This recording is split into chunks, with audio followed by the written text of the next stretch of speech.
ladies, this is Jamie. Thanks for watching. This video is how to heal after a divorce, or let's say a really long breakup. You guys were together for years, and this breakup, this divorce has just hit you really, really hard, especially when you didn't want the divorce. You didn't want the breakup. You thought there was something worth fighting for, and one day you wake up and you find out it's over. Let me help you with that. Unfortunately, ladies, I know where you've been. I know where you're at. I have had to go through these tough situations, and I'm hoping I can share some insight just to help you heal a little bit better. Now, there are a lot of things you can do in the moment of this divorce, in the moment of this separation, that feel good or feel like you're moving in the right direction. And they may be okay for a time, but they won't help you heal long term. They won't help you thrive during this time. They will just help you survive. They will help you stay afloat. And some of those things are the emotions that you have: being bitter, being sad, being apathetic, having I don't care, I'm moving on, I'm getting over it, going out and dating a whole bunch of different guys, falling into another relationship. I know all of these things may be something that you're doing right now, and they feel like they're working in the moment. But trust me, the underlying problem, the underlying hurt that you have is going to resurface. Bitterness can only last so long. It just tears you down. Sadness will just bring you to a pit of despair. Seeking love in someone else's arms is just not healthy. Trust me, I have been there. I know exactly what you're going through. You want that love. You want that affection. You want somebody to make you feel validated. You may want this guy back, or you at least want him to tell you he was wrong and he regrets it. Maybe you don't want him back, but you feel like he owes you something. You're the victim. He should come and pick you up. All of these feelings are normal, absolutely normal. And feel them for a time. But I'm telling you, there are really only, in my mind, about 5 things that really, really, really work. So let's get to those. Understand that these 5 things I'm going to tell you do not happen overnight. They don't happen in a week, a month. They're going to take time, especially if you were in this relationship or this marriage for years. You're not going to heal in a month. If you were in it for years, unfortunately, it may take years to heal. And I know you don't want to hear that. It doesn't have to be painful. I think a healing process can be so good and so therapeutic, and every day you're thriving and you're learning something new. So step 1 in this time frame that you're in, get enough sleep. Don't get too much. I know when I went through my divorce, I just wanted to sleep. I didn't want to get up and get the kids ready for school. I would take them to school and I would come back home and I would just sleep. I was exhausted, because when your emotions are just up and down, fluctuating, it is absolutely exhausting. Don't self-medicate to sleep. Try not to drink a glass of wine or take some sleep meds. Again, I know maybe for a short period of time, you might need some melatonin to get you through because you haven't slept in days. But try to just get enough sleep, not too much, not too little.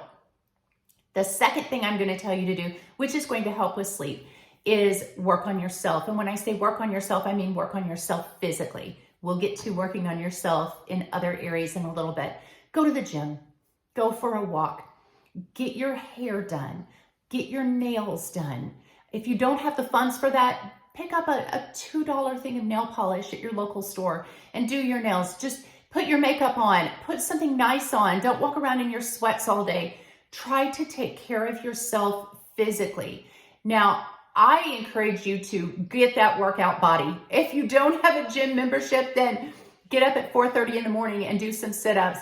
Go for a jog, something to make yourself physically feel better. Anytime you work out physically, it helps your happy hormones, your levels. You'll sleep better. You'll feel better. I promise you. And I know it's hard because you're so lethargic because your emotions are draining you, but just force yourself to do it. You'll be glad that you did. Step number 3, work on your goals. And if you don't have goals, set some goals. Make sure they are realistic. Set a timeline for them and progress toward those goals. Maybe you have a big goal that you want to be debt-free. Well, that's going to take a long time. That may take years. Maybe you have a goal of, I just need to clean my house. I've let things go. I'm worn out, the kids' rooms are a mess, the kitchen's dirty. Take it one step at a time. Say, I am just going to clean out this drawer today. And the next day, I'm going to clean out this closet. But set yourself some kind of a realistic goal and say, I'm going to have it done by the end of the day, or I'm going to have this done by the end of the week. I encourage you to make a to-do list and accomplish so many things in a day, so many things in a week, so many things in a month, and really plan this out. That does several things. It keeps your mind focused on accomplishing things. And again, when you accomplish something, you feel good. Put your workout schedule on your to-do list so that you're always striving for something. You're feeling very confident and accomplished. It also proves to yourself that you can do hard things. And this breakup that you're going through, this divorce, may be one of the hardest things you will ever have to go through. A lot of experts say going through a divorce or a really bad breakup can be worse than experiencing the death of a loved one. So prove to yourself you can do difficult and hard things and set those goals and just do them. Also, under setting a goal, have a bucket list of things that you really want to do. Maybe things that are scary to you. I went through a particularly hard breakup several years back, and I decided to climb a mountain. I jumped out of an airplane. I did skydiving. It was absolutely terrifying. I don't know that I necessarily wanted to do it, but I wanted to prove to myself that I can do something really hard and really tough, and I can face something so scary as falling to the ground from, so many thousands of feet up, and that I was going to be okay. Because if I could get through that, I could get through a breakup. I could get through a divorce. Make a bucket list and just do them. It doesn't have to be jumping out of an airplane. Maybe you want to learn a new language. Maybe you want to paint, so you go to a paint and sip party. But put something on your bucket list. Travel, go someplace you haven't gone before. Before I go on with number 4 and 5, which are the best ones for you to do, I want to tell you about my website. I have a website called She's Everyday, she'severyday.com. I am so passionate about helping women be everything they can be in this life, to be humble and sweet and kind and generous and loving and compassionate and feminine, but also to be strong and courageous and fearless and professional and just to be and successful, to be everything. I feel like God has given us everything that we need to be all of it. And so I have a website, she'severyday.com. I will link it in the description below. There are a couple of e-courses on there. One e-course along with some of my published books. It's under the books and e-courses tab. One of those e-courses is called She Heals, how to not only survive a breakup, but how to thrive after a breakup or divorce. Trust me, this is coming from somebody who knows, unfortunately. But would you rather have advice from somebody who's never had a hiccup in their life, or somebody who's had several and managed to come out on top every single time? And I want that for you. Number 4, self-reflect. Really take some time to assess the relationship, how you were in the relationship, how he was in the relationship. Were you your best self, or were you controlling? Were you obsessing? Were you anxious? Were you jealous? Were you fearful? Really take a moment to say, was I the best version of myself that I could have been? Now, you may find that, yeah, I was pretty good and I did nothing to cause this divorce or breakup. Maybe he was abusive. Maybe he was very toxic. Maybe he cheated on you and you did nothing to deserve that. Okay, great. We'll get to that. But also take a moment to say, who was I in that relationship, and could I have been better? Because I believe we can always be better. I wake up every day and say, how can I be a better version of myself today than I was yesterday? And that's just the mark of somebody that really wants to be a person of excellence. We should never get to a point where we're just stuck or sloppy in any area of our life. There's always room for improvement, right? So assess yourself. During this self-reflecting stage, I also want you to assess how you're handling this breakup, how you're handling this divorce. Do you look at yourself and like who you are? Do you like the emotions you're feeling? Do you like how you're interacting with your ex and with other people and maybe your children? Really self-reflect and say, am I loving this girl? And if not, then we make a plan to change that. Also, during this self-reflective time, you can ask yourself a very important question. Am I unique? Am I special in this situation? Are you the only person who has ever gone through a difficult breakup or divorce? Well, the answer is no. There are many, many millions of people that are going through what you're going through, and maybe their situation is worse. Maybe they're in fear for their life. So maybe your situation isn't as bad as you think it is. And I know in that moment, you are self-absorbed because this is consuming all of your time and you think your situation is so unique and so complicated and so special. I get that. I felt the same way. Well, my circumstance is different. He's doing this, and I can't find any information out on the internet about this.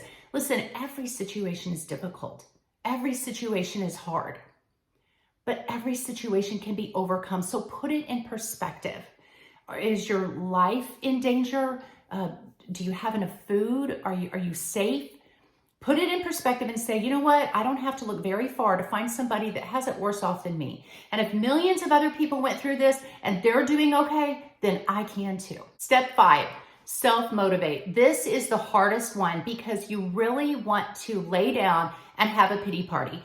And granted, you need to take some time to just pamper yourself and take care of yourself and feel sad and feel hurt and feel angry.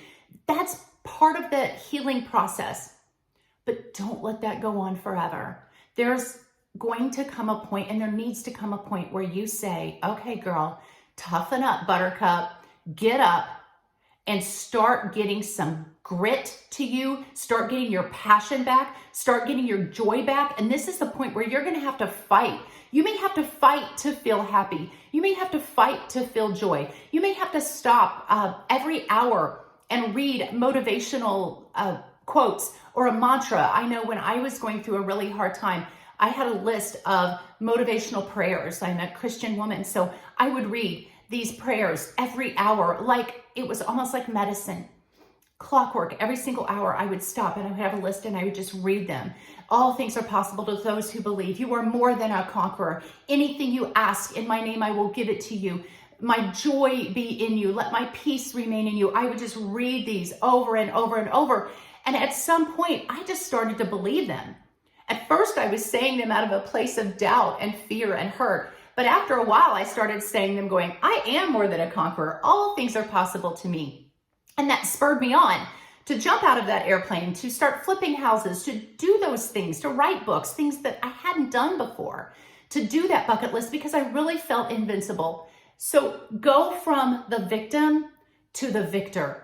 I get it. You may be a victim right now, but guess what? Nobody's going to come and pick you up. And that guy is not going to come and fix what he did.